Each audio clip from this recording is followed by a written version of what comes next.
Next on Newsmax Prime, inspired by ISIS? That's the question being asked as police and federal officials continue to piece together clues in that mass shooting in California, with all signs pointing towards international terror. And information released earlier on the shooter's travels and context is even more troubling. We will go in depth with Bernie Kerik and Ambassador James Woolsey, plus get reaction from Pamela Geller. I'm Dennis Michael Lynch in for J.D. Hayworth, and Newsmax Prime starts right now.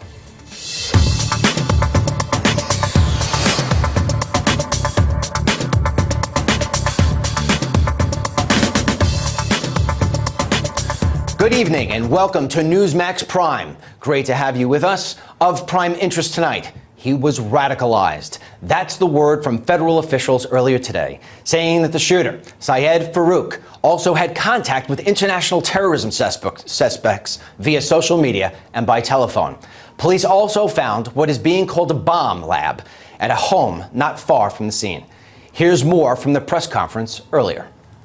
As far as the digital media that was asked about earlier, the digital media is incredibly important because we are trying to determine the motive. We do not yet know the motive. We cannot rule anything out at this point, and we're hoping that some of that digital media exploitation will help us and assist us in obtaining some of that. The quicker these people say terrorism, the happier we'll all be, maybe even safer. So this way we could really go after the problem, which is Muslim extremism. For more on the story, we are pleased to be with Bernard Kerik. He's the former NYPD commissioner and former interim interior minister in Iraq. Bernie is also the author of the book, From Jailer to Jailed. And also joining us is Luke Adler, former U.S. Marshal and member of the Special Operations Group. Luke is the author of the book, Chasing Bandits. Thanks to both of you for joining us here on Newsmax Prime. Bernie, I'm going to start with you. Bernie, I'm going to start with you. I want you to go back to the days of being in New York City. Would this sort of thing happened right here in New York? Listen, I was there on 9/11. It's the first thing that happens is it's shock, surprising. Nobody can believe it. That was 9/11. We're 14 years away from 9/11. Nobody should be shocked by what's going on today in San Bernardino. No one. No one should be shocked that there was a mass shooting. No one should be shocked that this guy is radicalized in some way. This is not the first. It's not going to be the last. And I think it's the new world we live in. Let me turn this over to Luke. Luke, we're talking about who's shocked and who's not shocked. Are you shocked that the media will not come out and just blatantly say this is an act of terror? I am kind of shocked at that. First thing, as soon as you hear that there are 3 operators possibly with long guns dressed in fatigues that entered the target site, and it's not a bank, you look right away and say, well, that's certainly not a robbery is the motive. And then when you hear that they're looking for a Middle Eastern subject by the name of Farook, clearly there appears to be a radical Islamic terrorist nexus.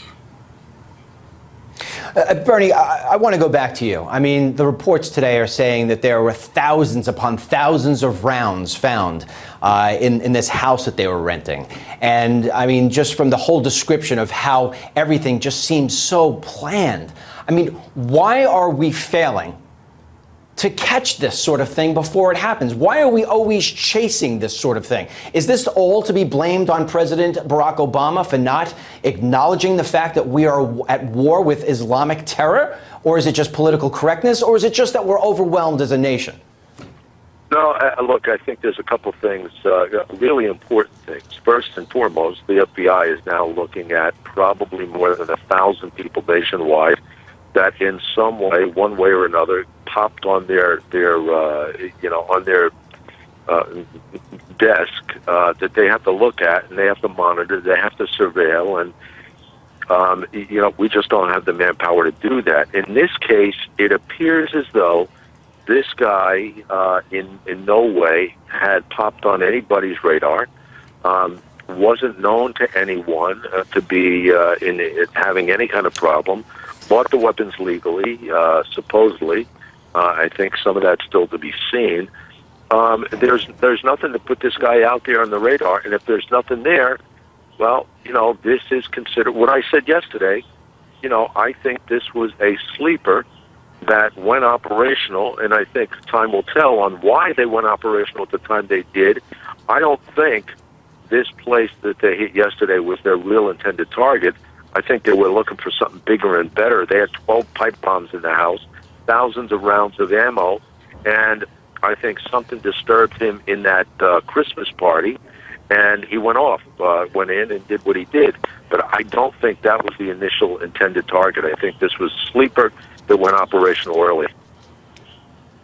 Luke, right away last night, I should even say earlier in the day, the president comes out and he says, oh, well, we have all these mass shootings. This is the big problem in America. And then, of course, you're going to have everybody coming out and talking about gun control, and we need more measures, we need more laws. I mean, what's your take on this? I mean, if the people in that Christmas party maybe were packing a gun, do you think maybe some more of them would be alive today? Well, clearly, if someone was able to fight back and engage the shooters, that's certainly a possibility. Statistically, you're 3 times as likely to be punched and kicked to death than you are to be shot with a long gun here in the United States. But it's not surprising that this administration comes out right away and says that we need to grab the weapons. The other thing with the weapons, my understanding under California state law, those weapons were illegally present. He would have had to have those weapons before 2001 and have them registered with the state of California for him to be legally in possession of those weapons. So he may have traveled to another state and purchased those weapons legally, but I don't think he had them legally in the state of California. Let's talk about that for a second. Let's talk about the whole gun control thing, okay? Because, the left is always coming out and saying about how it is that we've got to stop all, people from having their hands on these guns. And Bernie, this is going to sound sarcastic, and to a certain point it is. But in all the policing you've done, have you ever come across a story where a gun has picked itself up off the table and shot somebody? Or is it always a human being who picks the gun up? No, it's always a human being, and I have to tell you, as somebody that made plenty of gun arrests in New York City, 99% of the gun arrests I made were illegal guns. They weren't being maintained, they weren't being held in custody legally. So it's I would tend to say what most people out there say, and that is, one, the good guys don't buy guns to go out and mass murder people, and you can't. I don't think we have to take guns away from everyone. I think there should be time limits on purchasing a gun. I think there should be certain restrictions, but I'm totally in support of the Second Amendment. Luke, Sheriff Joe Arpaio, a gentleman who I've met before and fights the same fight I do when it comes to illegal immigration, which is a whole nother topic and spin to this. But because really, at the end of the day, we're allowing too many people into this country via visas. We're allowing too many people into this country via the border. And I think that this sort of thing that we've seen today is just only going to metastasize. But Sheriff Joe has urged 250,000 gun owners in Arizona to mobilize and fight terrorism. Is this a good call, or are we venturing into a real gray area here where people are going to start to be shoot happy?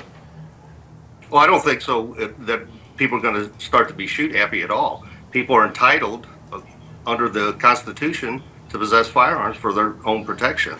Clearly, as you can see, is demonstrated in this, the intelligence mechanism failed.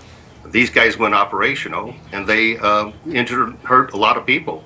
Like you had said earlier, had someone on site been able to protect themselves with a firearm, this may have been a completely different situation.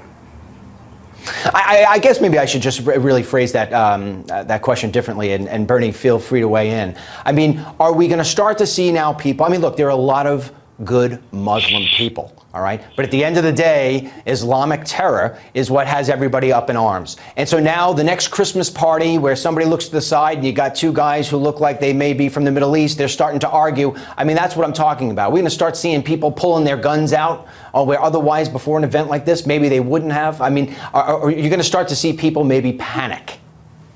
Well, I don't know about panicking, but I will say, and I talk to a lot of law enforcement groups in New Jersey and New York, and I have strongly started to change the focus to say, look, you are legally allowed to carry your gun 24 hours a day. Now it should be mandated. We don't know where the next attack is going to be, and we don't have to worry about the law-abiding, moderate Muslims. This isn't about them. This is about extremists that come into this country for the sole purpose of annihilating Christians, of annihilating Westerners, Jews.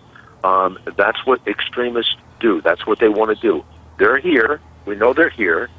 They're going to go active at some point, and whether it's in a movie theater, whether you're dropping off your kid at school, and they come into a school, whether they come into a mall, we're going to run into this issue down the line a number of times in the future, and I think we have to be prepared. So whether it's cops or whether it's like your other guest said, it's other people out there that have firearms in their possession, somebody's got to start fighting back. Yeah, well, I'm going to tell you, I'm going to go back to the immigration thing here because I know that this is a very big problem that we have. Most people in America don't even realize that. I mean, last year alone, we gave out 127,000 student visas. Majority of those came from the Middle East region. I mean, how in heaven's name is this country doing background checks on this many people? I mean, we know now that Farouk's wife came in on a K-1 visa. I mean, how are we supposed to be doing background checks? I don't see how we're going to be able to do it. Gentlemen, we have to leave it there. I wish we had more time. Thank you for joining us here at Newsmax Prime. If you want to weigh in at home, we want to hear what you have to say. So send your comments to me at newsmaxtv.com/comments. Newsmax Prime continues after this.